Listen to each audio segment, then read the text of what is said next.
What's up guys, today we have this 3-pack with 3 awesome cars.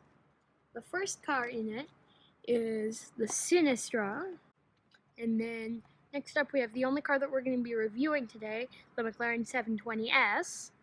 This is the white one, it just came out in the 2018 P case. And then down here we have the F1 Racer, which is, it's like a Formula 1 Hot Wheels fantasy car. Watch for these two in future videos. But anyways, let's open the 3-pack up and do some racing.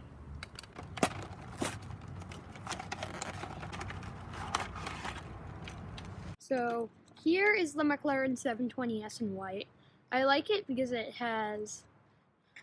looks a little bit plain, the color, but the car itself is, the orange one was really fast down the track, and I like the all-glass roof on the top. I think online it said its acceleration was like 3.8 seconds, which is very fast.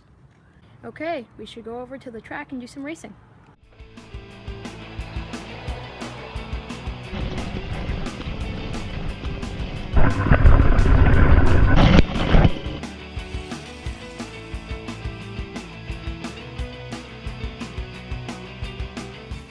Okay guys, the final result was 12.40 meters. The Mclaren did really well. I thought that it did way better than the kit car that you saw in the previous video. I think its record of 12.40 meters will stand for a long time. Okay, see you guys later. Goodbye.